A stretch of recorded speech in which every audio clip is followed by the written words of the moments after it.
S'il vous plaît. Je demande un peu de calme dans la salle parce que nous allons accueillir Monsieur Jean-Yves Guédon, s'il vous plaît, donc un peu de silence. Je vous prie de ne pas vous lever, surtout s'il vous plaît. Je vous prie de ne pas vous lever. Donc nous annonçons ici l'arrivée de Monsieur Jean-Yves Guédon, initiateur de cette rencontre.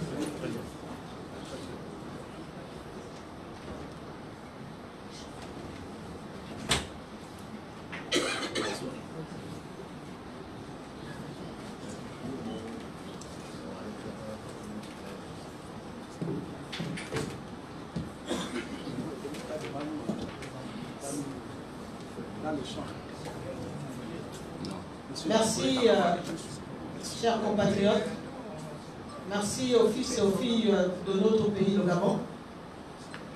Je tiens déjà à vous dire bonjour et merci pour votre présence, surtout de l'intérêt que vous avez manifesté à la suite de l'invitation de M. Eyguendon, ici présent. Le comité d'organisation vous souhaite la bien cordiale bienvenue dans ce cadre du Redama qui va nous servir de lieu d'échange de cette rencontre qui se veut essentiellement citoyenne. Je suis Madame Yembi Yembi Armel, porte-parole adjointe de la CNR chargée de la communication, la cellule communication composée en réalité de 3 personnes, de M. Clé Martial Obam, de M. Mathurin Mengue. Donc nous sommes là à votre service pour mener à bien le débat. Il faut dire que l'initiative nous vient d'un homme. Vous le connaissez certainement. Jean Eyguendon. Mais ici, il entend s'exprimer en tant que citoyen libre et simple, en tant que Gabonais. Parce que la question qui nous réunit aujourd'hui, c'est une question essentiellement liée à ce que nous avons en commun, c'est-à-dire le Gabon. Cette rencontre se veut un moment de partage, mais mieux je dirais, un moment d'écoute. Oui, M. Jean Eyguendon a des préoccupations par rapport à la situation de notre pays. Et il entend partager ses préoccupations et voir avec nous, je dis nous, parce que nous sommes tous concernés, quelle est la vision et quel est notre regard par rapport à ce qui se passe actuellement au Gabon. Que pensons-nous? Que faisons-nous? Cette rencontre s'adresse, comme vous l'avez pu le constater, à tous les Gabonais de tous bords possibles. Il n'y a pas une préférence par rapport à un bord politique, parce que la question, comme je l'ai dit tantôt, c'est la question du Gabon. Donc, nous voulons cet échange sans tabou, sans retenue. Nous attendons de vous des critiques, des contributions, des suggestions sur comment sortir de l'impasse. Parce que l'impasse, il faut le dire, dans laquelle notre pays est actuellement plongé. Cette rencontre va s'articuler essentiellement autour de 3 points. Nous aurons le propos liminaire du sénateur Jean Eyguendon. Ensuite, nous aurons la parole à remettre directement à vous qui êtes là. Ce serait libre. Je l'ai dit, vraiment libre. Nous voulons des contributions qui viennent du cœur, parce que nous sommes liés par la question qui nous réunit ce matin. Donc, après la phase des échanges, vous constaterez que nous avons à l'extrême droite une régie. Oui, parce que nous avons voulu étendre cette rencontre à d'autres compatriotes qui ne sont pas dans cette salle. Ils peuvent intervenir via les réseaux sociaux, c'est-à-dire Facebook, WhatsApp, à partir d'un numéro. Ces questions, ces critiques, ces suggestions vont être recueillies par l'équipe qui sera conduite par Privan Gomo ici, Clé Martial Obam, Mathurin Mengue, qui se feront le devoir de relayer leurs contributions pour qu'ensemble, nous prenions connaissance de ce qu'ils pensent eux aussi. Il faut dire que l'objectif, c'est de recueillir le maximum d'avis, d'opinions pour certainement faire un recueil pour essayer de voir comment projeter l'avenir de notre pays. Donc, je rappelle le numéro WhatsApp parce que vous pouvez certainement le communiquer à ceux qui sont à l'extérieur et qui veulent bien participer à nos échanges. C'est le 06 26 79 56. Tel est le numéro qui permet à ceux qui sont à l'extérieur de rentrer en contact avec nous. Enfin, pour la sérénité de nos travaux, de nos échanges, je vous prie de bien vouloir mettre vos téléphones en mode silencieux, vibreur, pour nous permettre de façon paisible, sereine, de mener à bien nos échanges. Je nous souhaite à nous tous d'excellents échanges dans la fraternité, dans la franchise, sans tabou, sans retenue. Je vous remercie. Nous allons donc, d'une minute à l'autre, écouter le propos liminaire de M. Jean Eguendo. Merci. Bonjour, messieurs, dames. Ça passe au micro, hein?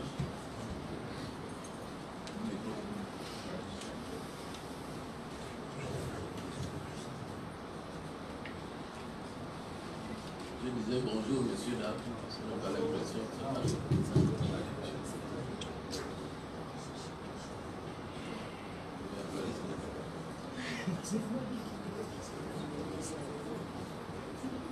Bien, avant mon mot préliminaire,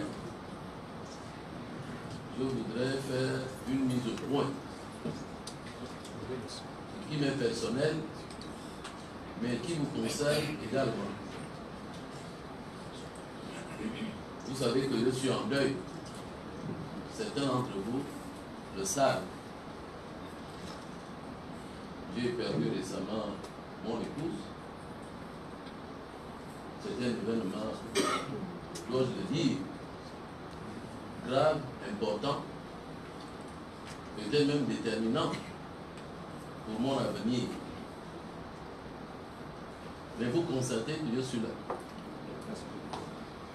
Je suis là parce que nous avons à parler du Gabon. Du Gabon. C'est-à-dire de nous tous, de notre pays, de nos enfants, nos petits-enfants et arrière-petits-enfants. C'est pourquoi je suis là. Je suis là contre la vie de la plupart de mes parents. Je tiens à vous le dire, notamment mes mamans. Parce que nos mamans tiennent absolument à ce qu'on respecte les coutumes, les traditions. Et comme je suis femme, ceux qui sont femmes dans la salle connaissent la plupart de ces coutumes, de ces traditions. C'est ce qu'on appelle communément le veuvage. Le veuvage, ce n'est pas typiquement femme. Le veuvage, c'est africain, c'est gabonais et c'est une pratique de toutes nos ethnies. J'ai fait le veuvage, oui, j'ai fait le veuvage. Mais mes mamans souhaitaient qu'après le veuvage proprement dit, après le rituel lié au décès, mes mamans souhaitaient que je reste encore chez moi sans sortir pendant au moins 3 mois. Pendant 3 mois. Bon, je voudrais bien, mais les contraintes de la vie moderne, les contraintes de ma vie politique m'oblige à sortir de chez moi. Je dirais même de ma vie civile, ne serait-ce que pour aller chercher 20 000 francs ou 30 000 francs à la banque. Il faut bien que je sorte. Si je n'ai plus de chéquier, il faut que je me présente moi-même à la banque pour faire ce qu'on appelle un chèque au comptoir. Ne serait-ce que ça. Bon, mais mes mamans n'ont pas voulu le comprendre. Je peux dire ici que je leur ai désobéi. Mais je suis sûr qu'elles vont quand même m'excuser. Parce qu'il s'agit du Gabon. C'est pour cela que je suis là. Donc, mesdames et messieurs, et chers compatriotes, je suis Jean Yégendon, citoyen gabonais, au même titre que vous tous dans la salle. Je suis un soutien actif de M. Jean Ping depuis l'élection présidentielle 2016 et qu'il a d'ailleurs brillamment remporté. Nous le savons. Le monde entier le sait. Je me devais de le dire d'emblée pour éviter toute ambiguïté. Mais je dois préciser également que je ne suis pas ici son porte-parole, ni le porte-parole de qui que ce soit. Je vous remercie donc d'avoir répondu favorablement et massivement, je dirais, à notre appel, pas seulement à mon invitation, parce que c'est moi qui l'ai signé, mais nous sommes un groupe de personnes, femmes et hommes, jeunes et moins jeunes, à avoir pensé à organiser cette rencontre. Le but de notre rencontre de ce jour est de vous demander, s'il vous plaît, de bien vouloir vous exprimer franchement sur la situation du Gabon, notre pays, en patriote responsable, sans tabou, sans retenue. De mon point de vue, le Gabon est en danger, pour ne pas dire en péril. Par la faute de qui? Par la faute d'un certain nombre de nos compatriotes, il faut bien le dire, et peut-être aussi par notre propre faute. Mais ces compatriotes qui détiennent les commandes du pouvoir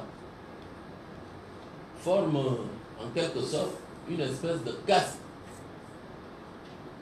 avide de pouvoir. Évidemment, seules les personnes malhonnêtes ne peuvent pas faire ce triste constat de la situation catastrophique et alarmante du Gabon. Alors que même les myopes et les bornes peuvent s'en apercevoir. Chers compatriotes, le Gabon est en danger. Il est malade de ces institutions qui ne fonctionnent plus correctement. Certaines d'entre elles sont même illégales et d'autres purement et simplement vacantes.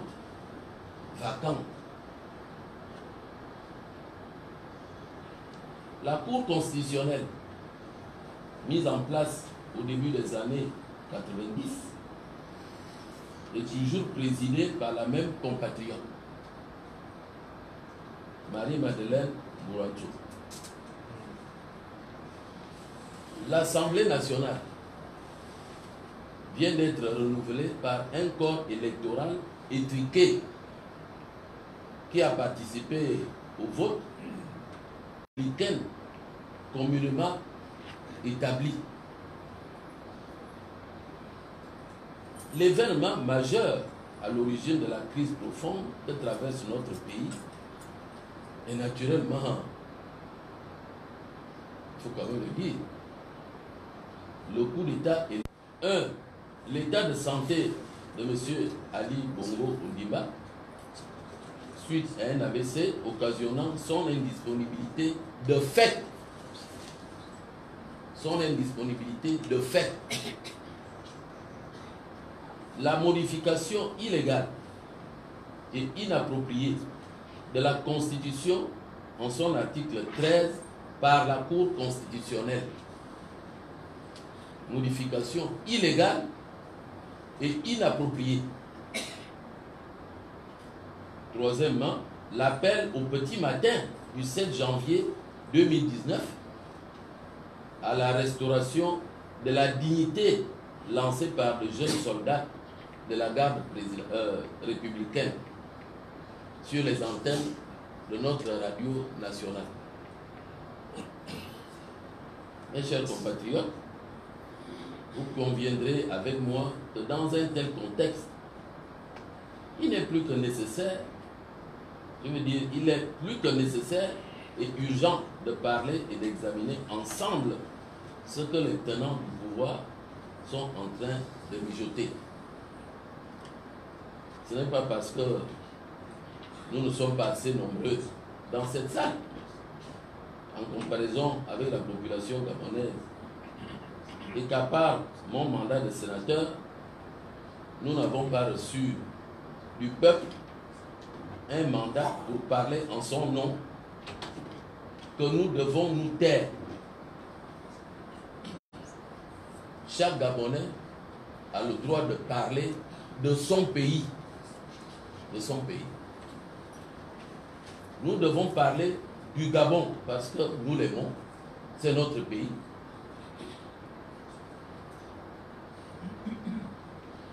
Nous devons parler du Gabon parce que nous l'avons en partage et que ces institutions étant en panne, nous devons nous en préoccuper. Pour ce faire, il nous faut un sursaut de patriotisme pour chercher la solution adaptée à notre pays. Aujourd'hui, quand les autres peuples parlent du Gabon, deux faits reviennent constamment dans la conversation.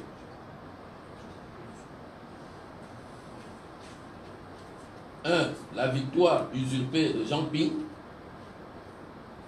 qui est le président élu des Gabonais en août 2016 et qui n'est toujours pas installé à la présidence de la République. Deux, la longue absence d'Ali Bongo Ondimba du pays, puisque c'est lui, qu'on le veuille ou pas, qui est le chef de notre exécutif,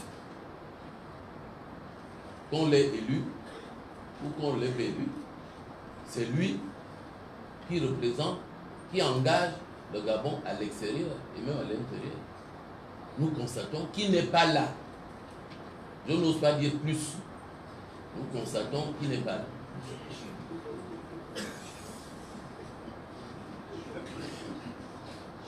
Nous constatons que le traitement de ces deux faits par le gouvernement et la Cour constitutionnelle s'opère en totale violation de la loi. De la loi. Face à ce climat politique et social délétère qui atteint même le moral des Gabonais et a un impact sur notre économie, le président Jean Ping a lancé le 15 décembre dernier un appel au rassemblement de toutes les filles et de tous les fils du Gabon, ainsi que de la classe politique,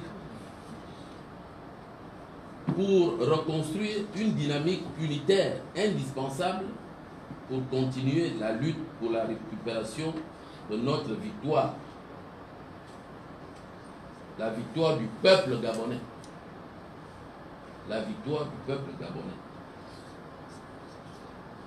Chers Gabonais, chers frères et sœurs, au moment où le pays se trouve dans un contexte particulièrement difficile, en raison de la vacance de fait, du pouvoir exécutif, au lieu de réexaminer les résultats frauduleux du vote de 2016 pour reconnaître et valider la victoire de Jean Ping, afin de créer un climat social et politique apaisé, la présidente de la Cour constitutionnelle, Marie-Madeleine Bouradzo, non seulement continue à violer la loi, mais en plus, elle se substitue au chef de l'État pour s'imposer aux autres institutions, en l'occurrence l'exécutif et le législatif, dans le but de maintenir coûte que coûte le pouvoir dans le camp politique de son choix. C'est pour cela que sont réalisés, et vous l'avez observé, réalisés et diffusés tous les grossiers mensonges, vidéos et images grotesques et que sont distillées de fausses informations en direction des Gabonais. La Cour constitutionnelle n'a jamais appliqué la loi. Elle ne fait que de la politique, la mauvaise politique. D'abord, elle ne doit pas faire la politique. Quand elle prend sur elle d'en faire, elle fait la mauvaise politique. La Cour est manifestement partisane. Manifestement partisane. Les actes et les comportements des tenants du pouvoir sont de nature à basculer le Gabon dans la violence. L'injustice et la violation permanente de la loi constituent un cocktail mortel et le moyen le plus sûr pour faire sombrer un pays dans le chaos. Je ne pense pas que l'usage de la violence soit la panacée pour résoudre les problèmes. Se rendre responsable de la mort de ses compatriotes, emprisonner de façon arbitraire de paisibles citoyens, relève d'une grave responsabilité. Responsabilité qui est toujours sanctionnée et que l'on paye d'une façon ou d'une autre. Depuis 3 mois, le fauteuil présidentiel est inoccupé et la procédure légale de constatation de sa vacance pour un intérim n'est toujours pas déclenchée. Il se murmure qu'une énième révision de la Constitution est en projet, dont l'objectif serait de désigner une personnalité du parti PDG favorable au clan pour terminer le mandat en cours. Mandat usurpé, comme vous le savez, par Ali Bongo Ondimba. À cela, nous disons non. Non, on ne doit pas faire ça. Et on ne peut pas le faire. Si nous nous impliquons, nous tous sommes dans la salle et d'autres à l'extérieur, si nous nous impliquons dans le traitement des affaires du Gabon, exercer un mandat présidentiel sans avoir été élu, c'est dénier au peuple son pouvoir souverain. C'est décider de lui imposer les dirigeants illégitimes. Or, le Gabon se veut un état de droit. Dans le combat pour porter notre compatriote qui a été élu au pouvoir, notre seule force, c'est la forte mobilisation des citoyens qui espèrent vivre dans un Gabon meilleur. Chers compatriotes, quel que soit votre genre, votre état civil, votre âge, votre profession, votre condition sociale, vos convictions et votre appartenance politique, le pays vous appelle et vous interpelle. Maintenant, le pays vous appelle et vous interpelle maintenant. Quand je dis vous, moi y compris, bien sûr. Si le peuple gabonais ne se lève pas pour affirmer sa souveraineté, sa fierté, son honneur, sa dignité, le Gabon continuera à sombrer dans la crise, la honte et le déshonneur. Mesdames et messieurs, nous qui avons initié cette rencontre n'avons aucunement la prétention de donner des leçons de patriotisme à qui que ce soit. Certains d'entre nous sont marqués politiquement, vous le savez. Mais cela ne leur confère pas un label de qualité politique particulière. Aussi, j'ose espérer que nos échanges permettront de dégager ensemble les actions à entreprendre pour restaurer notre vivre ensemble dans un état de droit, qu'il importe de construire notre constitution énonce clairement que notre République est démocratique. C'est dans ce cadre-là et cet esprit-là que s'inscrit notre rencontre. Autrement dit, chacun doit avoir à cœur de prendre librement la parole pour exprimer tout aussi librement sa pensée, sans aucune censure ni autocensure. Je vous remercie.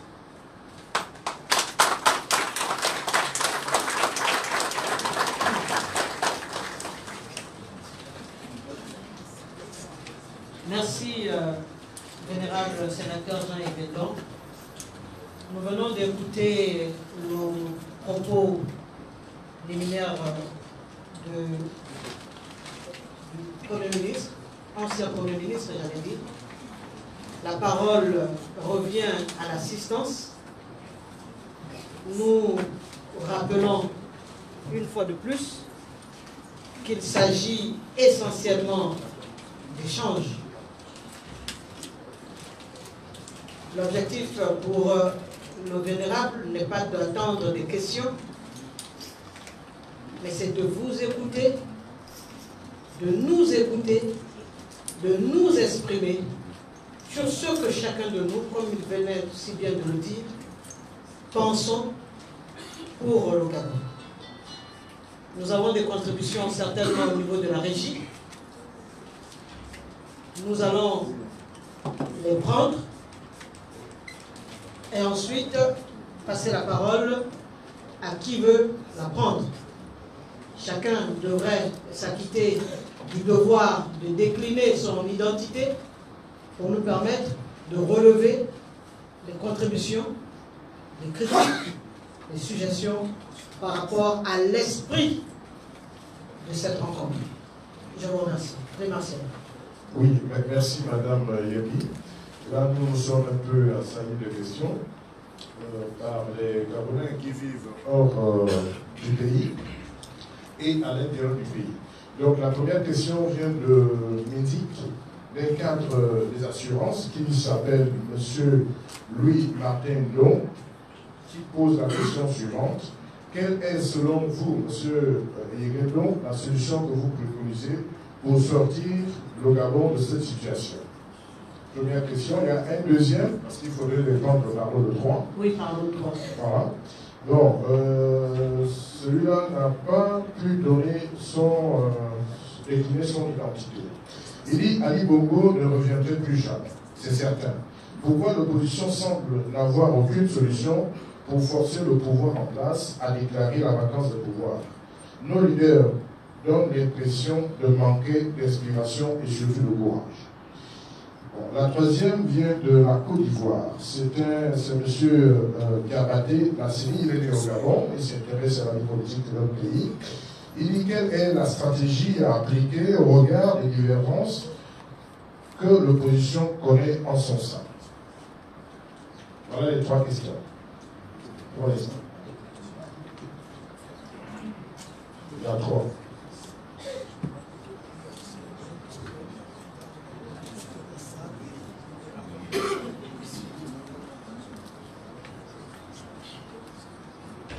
Donc, je tiens à préciser que ces questions ne s'adressent pas à M. Jean Eguendon. Ces questions s'adressent à chacun de nous. Celle ou celui qui a des éléments de réponse ou des pistes de solution en rapport aux questions posées prend la parole et nous fait part de ce qu'il pense par rapport aux questions posées. Donc, nous avons un premier doigt qui se lève ici. La gestion du micro, s'il vous plaît.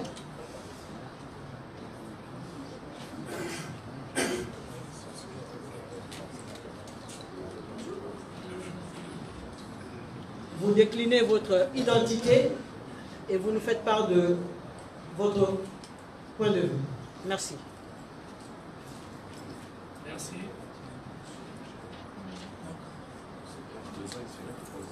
Michel Baker Boussougou. Nous vous prions de vous lever. Michel Baker Boussougou, acteur politique libre. Ça passe pas?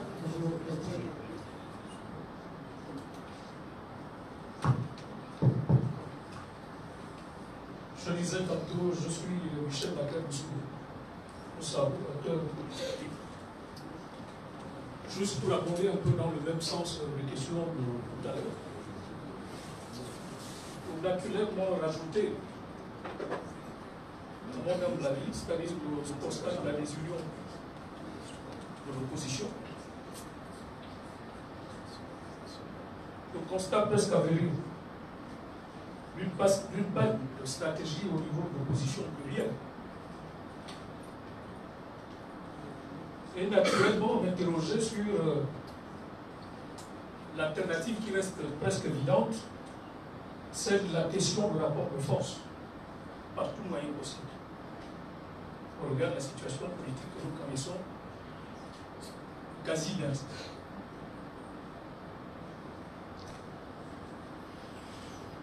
L'autre constat, c'est de voir que les tenants du pouvoir sont en train de s'organiser à toutes les approches possibles pour la conservation du pouvoir au lieu de leurs intérêts. Donc, suite à toutes ces questions, nous devrions, plus que jamais, nous aviser sur des nouvelles démarches, celles qui tendent dans le sens d'un véritable rapport de force qui serait de nature à contraindre le pouvoir de se défaire de l'ensemble des plans funestes qui sont les leurs aujourd'hui pour cette conservation du pouvoir démocratique. Merci pour votre contribution. Est-ce que quelqu'un a une solution avant qu'on me passe la parole? Il y a un doigt levé. Je retiens que ici, votre orientation serait d'établir un rapport de force. Comment? Comment? Parce que c'est le comment. Nous sommes là pour le comment. Il faut contraindre. Comment? On veut passer, on veut aller au-delà des spéculations, on veut aller au-delà. On veut du concret. Qu'est-ce qu'on fait? On a un doigt levé. Je rappelle que nous prenons les questions 3 par 3. D'accord. Donc, Dr Abaga, c'est trop modeste.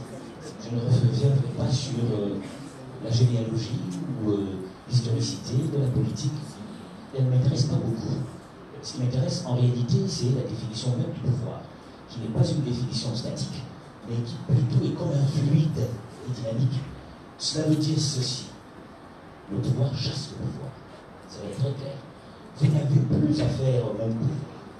Il n'est déjà plus le même. C'est un autre pouvoir qui est aux commandes. Même s'il n'y a pas une tête qui émerge. Mais c'est bien un collectif qui est au pouvoir. Et tout le monde le sait ici. Maintenant, on pourrait éventuellement spéculer sur le chef d'orchestre. On a plus ou moins désigné si c'est une dame. Donc, ce n'est pas la peine de faire comme si tout le monde, puis aussi que même les gouvernements et l'ensemble des choses mises en place est toujours par le même chef d'orchestre. Donc là-dessus, il n'y a pas de spéculation à avoir.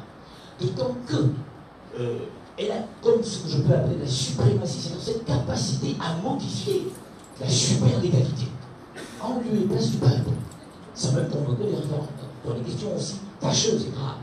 Donc, il y a quelqu'un, mais c'est vrai que cette personne-là, probablement, par discrétion, se met à l'écart et joue les chefs d'orchestre derrière. Il est clair pour moi que ce qu'il y a à faire, c'est d'abord ce que vous aviez commencé par faire, lancer un appel patriotique pour une prise de conscience généralisée. Je suis convaincu que tout le monde ne va pas entendre cet appel-là. Donc nous serions plus ou moins primitifs. Il faudrait naturellement multiplier cet appel jusqu'à un certain niveau. Et puis la chose à faire est simple. Puisque naturellement le pouvoir est confisqué, c'est un pouvoir de conservation. Cela est très clair. Ce n'est pas un pouvoir d'influence, c'est un pouvoir de conservation. Le pouvoir, c'est quelque chose de fort. Ils le veulent pour eux. Parce qu'ils craignent ce qu'il y a après. C'est normal de craindre ce qu'il y a après. Quand on a mal fait, on a quelque chose qui nous reproche quelque chose. En se disant, ah, si on part de là, qu'adviendrait-il? Que feront-on de nous? Qu'est-ce que nous deviendrons? Donc, moi je comprends, hein. Je comprends si c'est juste de l'autre côté. C'est un pouvoir de panique et de peur. Même si, naturellement, il y a l'arrogance et la suffisance. Mais laissez tomber cela, c'est n'importe quel enfant. Pour dire simplement que le peuple gabonais est désormais invité à écrire, à crier de son âme, à demander que la vacance de pouvoir soit prononcée. Je crois que tout le combat doit aller dans ce sens. Il faut exiger, il faut appeler tous les compatriotes à demander qu'il y ait vacance de pouvoir. Il n'y a pas 36 000 solutions, il n'y a que celle-là. Merci.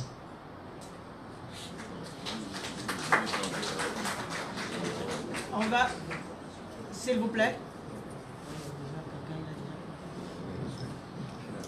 Nous souhaitons, avant de continuer cette contribution très appréciable, laisser la parole au Vénérable qui va également aussi, en rapport bien entendu au lot, j'allais dire, des 3 questions recueillies par la régie, nous donner son ressenti et son sentiment et son point de vue. Merci. Oui, merci madame. Puisque quelqu'un est intervenu tout à l'heure et a fait allusion à la force, moi aussi j'ai fait allusion à la force. Mais je voudrais m'adresser aux anthropologues, aux historiens et à ceux qui sont versés dans la science politique. Je voudrais m'adresser à eux en disant tout haut ce que je pense de mon point de vue sur le Gabon. Le Gabon a été colonisé par les Blancs, par les Français, pendant plus de 100 ans. Et en 1960, on a décidé, je dis on a décidé que le Gabon sera désormais indépendant, c'est-à-dire souverain. Mon propos peut sembler naïf, mais il n'est pas si naïf que ça. En 1960, le Gabon est devenu indépendant. Les Gabonais qui ont pris le pouvoir, le nouveau pouvoir, ont décidé, je crois, ont décidé de faire du Gabon un État souverain. Et ils ont décidé également d'en faire un État de droit. Ce qui a été proclamé à travers la Constitution, c'est que le Gabon est un État de droit. C'est une république démocratique. Mais en disant cela, je pense, nos aînés là, ils se référaient à la France. Ils se référaient à la France, puisque la France nous apprend la démocratie. Ils ont accepté cette démocratie. La preuve, c'est que ça a été transcrit dans les textes. Ça signifie que le président de la République est élu au suffrage universel direct à la majorité des électeurs. Mais on peut se demander, peut-être bêtement, comment se fait-il que on a décidé donc d'organiser les élections pour élire le président de la République. Chaque fois que cette élection est organisée, il y a toujours des problèmes. Pour, grosso modo, 600 000 électeurs. L'élection présidentielle divise toujours les Gabonais. Et pourtant, les Gabonais ont accepté que notre pays serait démocratique et qu'on organiserait les élections librement. Comment ça se fait? Parce que nos parents, qui étaient dans la brousse avant que les Blancs arrivent, bon, peut-être qu'ils pratiquaient la démocratie, mais pas à la mode des Blancs. Or, nos nouveaux dirigeants ont adopté le style des Blancs, la démocratie à la française. Mais comment se fait-il que, puisque nous-mêmes nous avons dit qu'on va fonctionner comme ça, pourquoi nous ne nous mettons jamais d'accord? Et pourquoi les résultats sont toujours tronqués?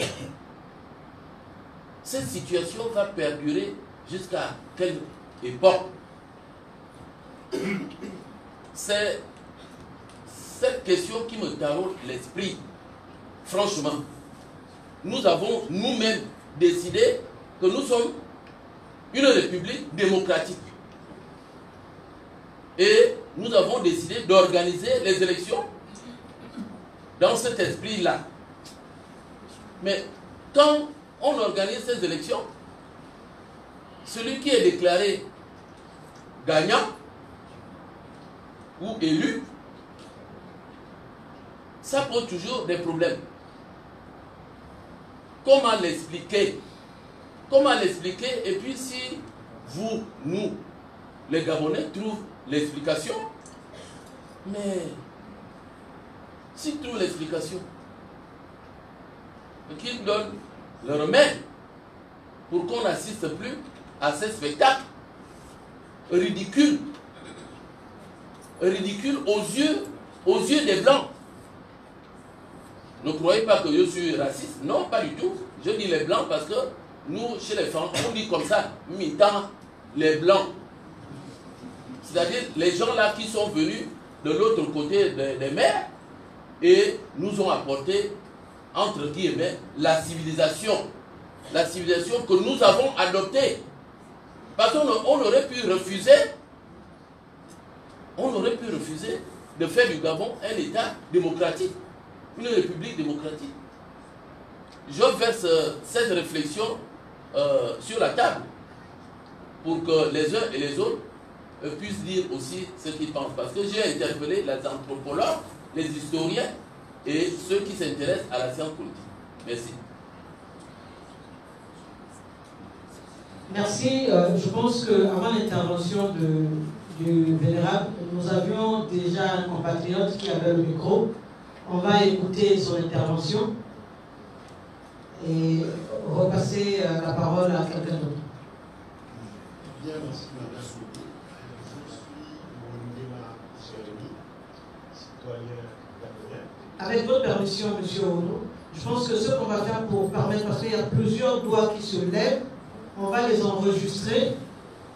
Chacun, on va les enregistrer et interpeller après le passage de...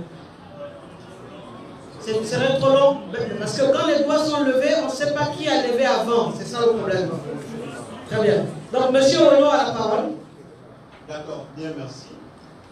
Et donc, je ne voudrais pas cliver, mais je vais prendre la permission de dire ce que je pense. J'appartiens à une certaine génération,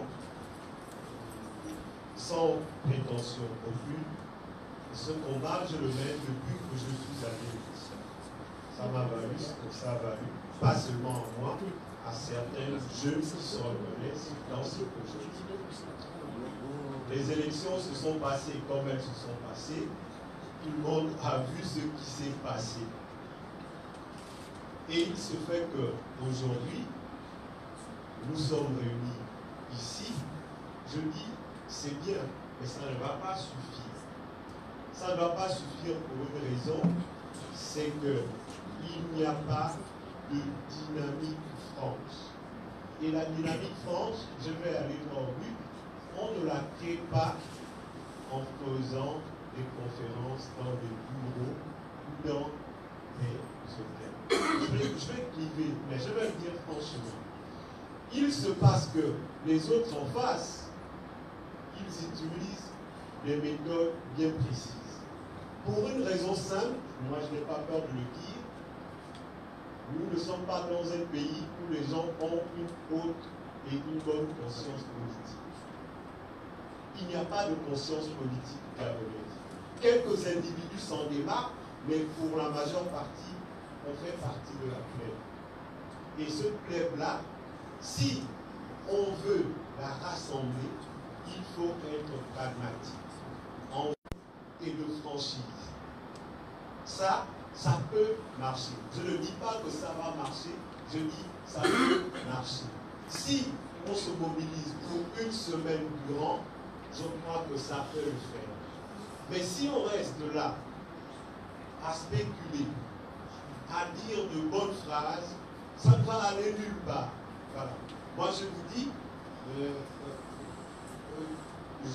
je vais trahir un secret. J'ai fait partie d'un mouvement de jeunes pendant les élections et dans ce mouvement-là, nous sommes parvenus à rassembler, mais parce qu'on allait dans les bas-fonds et les tréfonds, appeler des jeunes comme nous et parler leur langage. Ils nous entendaient. Ils n'entendent pas le langage que monsieur le sénateur parle, pour la plupart d'entre eux. Ils ne l'entendent pas. Ils ne l'entendent pas. Ils ne s'intéressent même pas à ce que les hommes politiques disent maintenant. Je vais vous dire la vérité. Et donc, le travail qu'on a à faire, c'est d'avoir en face de nous des aînés qui engagent des gens d'une certaine génération, qui mobilisent à leur niveau, que les grands mobilisent à leur niveau, mais qui permettent aussi aux jeunes de mobiliser à leur niveau. Et pendant un moment donné, on fait des points. Quand on se sent prêt, on lance les appels. Ça, c'est de la pragmatique. Ça, et c'est cela que je propose. Je crois que je vais m'arrêter là. Et voilà. Le reste des contributions. Merci, monsieur. Je pense que vous avez compris tout l'intérêt de cette rencontre. Nous voulons entendre les Gabonais parler, exprimer ce qu'ils proposent pour en réalité une appropriation des actions que nous allons mener. Oui, on donne des propositions, ce sont vos propositions. Au moment de les implémenter, il vous faut être avec nous pour conduire ensemble cette barque. C'est tout l'intérêt et tout l'enjeu de cette rencontre. Nous allons passer la parole. Voilà, il y a un micro ici. Il faut aussi se rapprocher parce qu'il y a des doigts ici. Ok. Vous déclinez votre identité. Voilà. Oui, madame. Je suis Eugénie Sang. Et je vais intervenir pour parler de certaines choses. Lorsqu'il y a des problèmes au Gabon, le bas peuple se retrouve, il est un. À un moment donné, les dirigeants se séparent, le peuple reste bloqué, on n'arrive pas à bouger. En 2016, le 16 août, le peuple a gagné en Kembo parce qu'il a pu réunir les dirigeants. Nous sommes allés aux élections, nous connaissons la suite, nous étions un. Le peuple est resté un, sauf qu'au niveau plus haut, il y a eu des séparations. Et ces séparations sont à l'origine de ce que nous vivons. Arrêtez ces séparations. Retrouvez-vous pour que nous puissions justement décanter cette situation. Elle vient de là-haut. Juste après les élections, vous avez commencé à partir chacun dans son sens. On l'a vu. Et qu'est-ce que nous avons pu faire? Rien. Jusqu'aujourd'hui, nous ne pouvons pas. Parce que plus haut, ils ne sont pas unis. Arrêtez de demander au peuple de se lever. Nous sommes le peuple, il est un, et vous êtes 2 ou 3. En face, vous avez le pouvoir.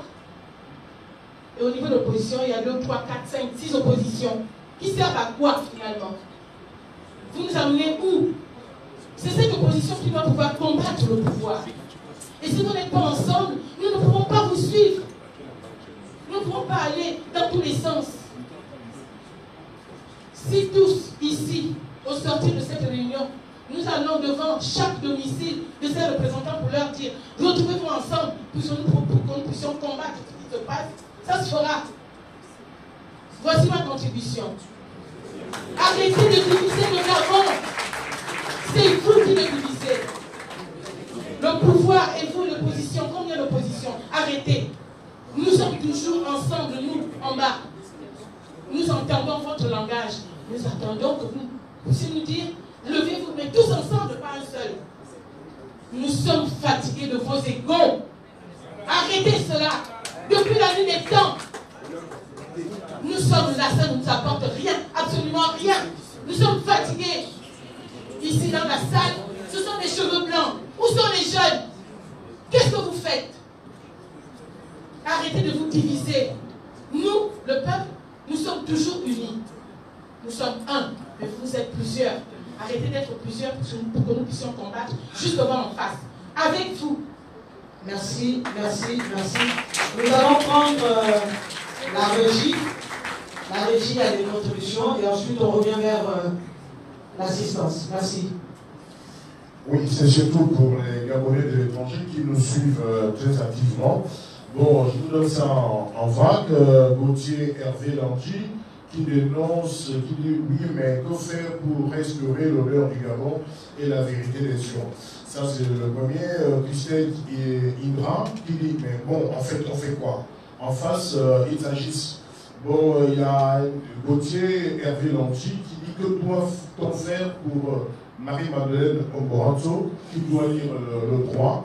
Et Ombonzek Godou qui est en France, qui dit la France n'a rien dit sur l'ingérence de la France. Et Evrard, qu'en est-il du rôle de la France dans le déroulé de la situation actuelle? Et Sylvana et Foy, on est dans l'urgence. Tout le monde sait qu'Ali Bongo ne pourra plus être président. Il est donc temps d'agir. Sortez sous les leaders de l'opposition. Trop parler, c'est maladie. Et avez-vous prévu une tournée à l'intérieur du pays pour permettre à la population de s'approprier la démarche? Et Claude Nsé qui dit pourquoi l'opposition prend autant de peine à faire affirmer qu'il y a vacance de pouvoir? Comment motiver un peuple désabusé si les leaders font montre le temps d'atermoiement? Jetez-vous à l'eau, bon sang, et franchissons définitivement cette étape. Le reste, c'est de la distraction. Arrêtons la parole pour la parole. Voilà ce que nous recevons de nos frères et sœurs qui sont à l'étranger. Merci. Le vénérable recommande, vu la gravité de la situation, les applaudissements en ce moment ne sont pas vraiment les bienvenus. Nous sommes dans une situation tellement difficile que ça demande du sérieux. On n'est pas là pour rendre la palme à qui que ce soit pour son éloquence, mais on veut intégrer au-dedans de nous ces propositions et surtout, comme l'a dit un compatriote, cette prise de conscience qui devrait nous animer au sortir de cette rencontre. Donc, il y a un micro de ce côté. On laisse le soin de prendre la parole. Merci. Merci, vénérable. Oui. Nous avons constaté une chose. C'est Antoine Mondele Daki. Monsieur Mondele Daki. Nous avons constaté le 31 août 2016 que nous avons perdu des compatriotes, à peu près 500, et qu'il y a même des fausses communes. Je suis derrière le 12 mars. Je suis à peu près certain de savoir où se trouvent ces fausses communes. C'est un constat d'une situation où nous vivons. Monsieur le vénérable Eguendon a organisé des meetings. Certains meetings se sont terminés par ce que vous savez, donc des arrestations. Alors moi je dis ceci. Est-ce qu'il ne serait pas souhaitable de mettre à contribution les notables du pays? On a 9 provinces. C'est une proposition de fait. Les 9 provinces, est-ce qu'il ne serait pas souhaitable de mettre à contribution les sages de ce pays parce qu'on ne peut pas nous battre, on n'a pas les moyens financiers d'abord, on n'a pas les moyens militaires pour nous battre contre le pouvoir en place parce qu'ils ne vont pas partir demain, ce n'est pas garanti. Ils s'accrochent au pouvoir et contre le vent et marées, ça veut dire que s'il faut tuer 20 000 personnes, ils le feraient sans la main de vergogne. Donc c'est dire qu'on n'a pas les moyens militaires de combattre ces gens-là. Maintenant nous sommes dans une logique où on doit négocier avec. Non, je ne peux pas parler de négociation, je parle de mettre en contribution des salles. Parce que la personne qui bloque la situation, c'est qui? C'est Madame Marie Borantour. Pourquoi on ne ferait pas cela? Mettre en contribution les salles de ce pays pour en faire entendre raison cette femme-là. Parce que c'est elle qui bloque la démarche. J'ai terminé. Merci, merci.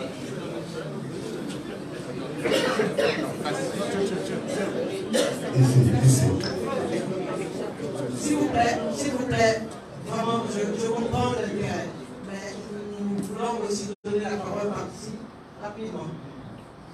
Merci. Moi, je voulais toucher le nœud central du problème.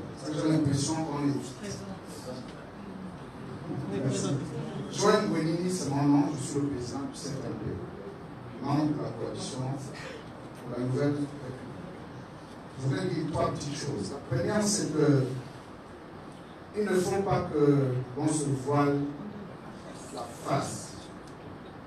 Quelqu'un demandait que je me présente. Je voudrais aussi faire une présentation qui est importante pour bien comprendre ce que je veux dire. Je suis ressortissant du Haut-Togo. Le problème, il est simple.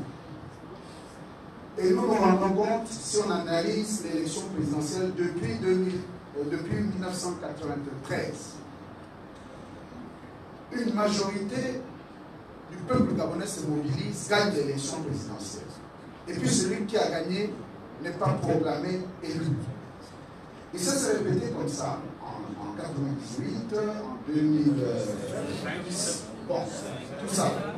Et 2016. En d'autres lieux et places, nous avons théorisé en disant que le problème gabonais, il est simple, c'est qu'il y a un centre qui est défini. On demande à tout le monde de se positionner par rapport à ce centre-là. L'idée centrale, c'est laquelle? Êtes-vous d'accord, oui ou non, pour que la famille Bongo continue à diriger le Gabon? La question elle est simple. Ceux qui répondent oui, ils se mettent à droite. Et les faucons de ceux qui répondent oui se mettent à l'extrême droite. Ceux qui répondent non se mettent à gauche. Et les faucons de ceux qui disent non sont à l'extrême droite. Donc ne tournons pas à l'extrême gauche, ne tournons pas autour du pot. Il faudrait que les Gabonais face à leur histoire réalisent ce référendum.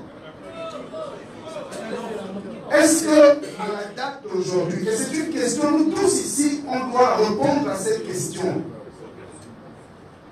Moi, j'ai répondu à cette question. Quoi qu'étant de votre j'ai dit non. On ne peut pas continuer pour que ce soit la même famille qui dirige mal le pays. Donc, à partir de ce moment-là, on ne doit pas aller à gauche, à droite. On doit poser la question à tous les Gabonais qui sont ici. Et surtout, à tous les leaders qui sont ici. Leaders de partis politiques, leaders de ces associations et tout le reste. Est-ce que vous êtes d'accord qu'on continue comme ça? Dans le fond de cœur, la réponse elle est donnée non. Les gens ne sont pas d'accord. Pourquoi, quand on dit qu'on va se mobiliser, nous tous, pour l'instant, on va se mobiliser, nous tous, derrière cette idée-là, pour faire face aux tenants du pouvoir, pour leur dire non, on n'est plus d'accord. Qu'Ali soit vivant, qu'il ne soit plus vivant, qu'il soit capable, qu'il ne soit plus capable, nous on n'est plus d'accord, on continue comme ça. Pour la question est simple. Et je vais terminer en disant à monsieur le Premier ministre Egendon, à un moment donné de l'histoire, la Providence dispose un certain nombre de personnalités. Et vous faites partie de ces personnalités pour le moment au Gabon. Amen. Que les autres vous le dénient ou pas, moi je vous reconnais cette qualité. Amen. Donc prenez vos responsabilités. Allons-y, comme on est arrivé à faire les liens, allons-y dans les quartiers. Parce que ce qui s'est fait en 2014, vous vous rappelez bien. Quand nous allions à gauche à droite dans le Gabon, les autres leaders pensaient que, bon, la mairesse ne devait pas prendre, elle a pris. Donc, moi je vous interpelle, monsieur le Premier ministre, vous travaillez aux côtés du président King, c'est vrai, ce n'est pas un handicap, mais beaucoup de Gabonais de tous bords vous reconnaissent cette légitimité-là et ce courage politique pour rassembler tous les Gabonais qui disent non, on ne veut plus. Et nous allons vous suivre et nous allons faire face à ceux qui veulent nous maintenir dans l'esclavage pour que, une fois pour toutes, ça s'arrête. Voilà ma contribution. Merci. On va donner la parole de ce côté. Merci, Madame Yébi. Marc Ulrich Mavaleko, citoyen d'Avenir. Monsieur le Premier ministre Jean Yegendon, j'ai envie de dire, je suis un peu déçu ou perplexe, ça dépend de l'intention que vous avez derrière, quand vous posez la question quels sont les boulots d'étranglement. Vous avez été Premier ministre Omar Bongo Ondimba, sinon le dernier Premier ministre. Vous êtes relativement au fait de la matrice qui bloque le Gabon, monsieur Yegendon. Vous êtes relativement au fait, vous et bien d'autres compatriotes dans cette salle. Pour ce qui concerne les goulons d'étranglement, je vais essayer d'identifier sans avoir la parole d'évangile. S'il vous plaît, avec moins de passion. Avec moins de passion, madame, on parle Gabon, et s'il vous plaît, on parle Gabon avec mon état d'âme. On parle Gabon, c'est pas les copineries ici, je vous en prie. S'il vous plaît, le Gabon est notre seul héritage, et on en parlera avec passion s'il le faut. Quitte à mourir, quitte à être identifié, mourir. Parmi les goulons d'étranglement, sans en avoir la parole d'évangile, je vais identifier quelques-uns. La GER, la garde républicaine, qui est surarmée, Donc, dans le rapport de force, il faut identifier les cours d'étranglement. Il y a, à mon avis, la garde républicaine qui est surarmée, mieux armée que toutes les forces de défense et de sécurité au Gabon. Il y a l'héritage politico-mystique d'Omar Bongo, on dit pas oui. La mystique n'est pas pour rien dans le renversement du régime Bongo. Il y a eu des hôtels qui ont été plantés dans ce Gabon, il faut les déraciner. Il y a également la France, M. Jean-Yves Kendong. Quand vous avez peur d'indexer la France, c'est nous qui devons indexer la France, vous voulez manger le piment avec notre bouche. Mais même vous allez manger le piment avec votre bouche, la France est comptable. Vous avez été membre du système Bongo, et vous connaissez l'implication de la France dans ce qui traîne et qui empêche l'alternance au Gabon. Oui, c'est la France avec la famille Bongo et le système Bongo qui en sont les principaux gérants de ce mal. Monsieur Jean-Yves Kendong, il y a également l'opposition gabonaise. Je ne veux pas parler de son caractère hétéroclite. Je ne veux pas non plus m'intéresser aux infiltrés parce que c'est des bonnes guerres en politique.